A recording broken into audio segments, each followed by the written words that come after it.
hajden në Prag në vjetar. Qa bëhet së të zëmë shtypa?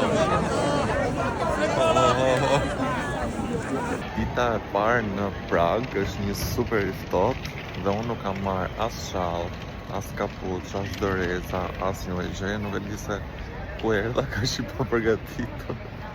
Se si do kalojmë shumë bukur, do ju tregoj sot nga qyteti. E bukur e të ardhurit në Prag në këtë periudhë është që ka zbukurime kudo, këto dysharet e vogla që janë zbukuruara kështu. Nxirrni nga këtu. Kështu që nga një kështu për patinazh, po më mirë nuk vazhdim se është dita parë mos të më qafin që sot. Gjetëm një vend që ka super gjëra të mira. Dekora, shumë mirë. Ju prezentoj me parajsën e Cinnamon Rollsave.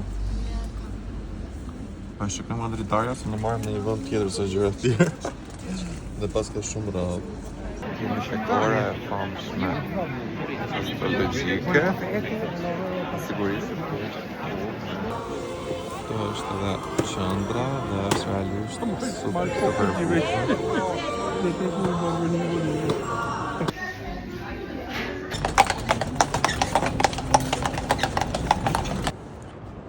Destinacioni i radhës është Charles Bridge, që besoj duket sa fund. Jemi në një gingerbread bakery dhe ka një aromë fantastike sa po hynë. Jemi në një restorant mesjetar dhe shikoni pak këtu.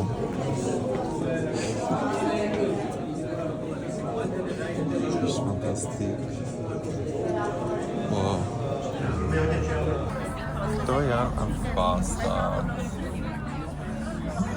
Po marrim gjërat më tradicionale për t'i provuar. Ne kemi marrë 3 pjata të ndryshme që të provojmë pak nga të gjitha më tradicionale, në gulashi dhe ky paça i biedak. Pata.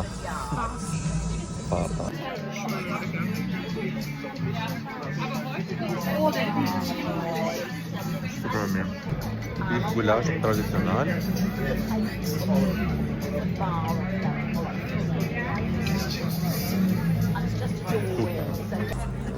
Kjo është fatura e çdo gjërave që ne morëm. 1126 korona është diku te 80 euro.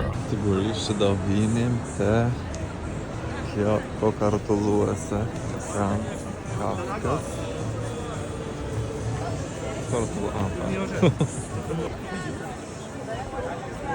Po shikojmë për atë. Are you filming someone's phone? Yes. Bravo!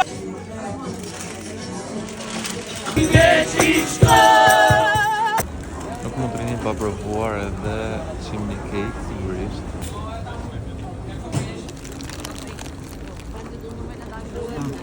Është ftohtë? Po është mirë. Kështu është kur merr kështu me akullore ta quhet kjo.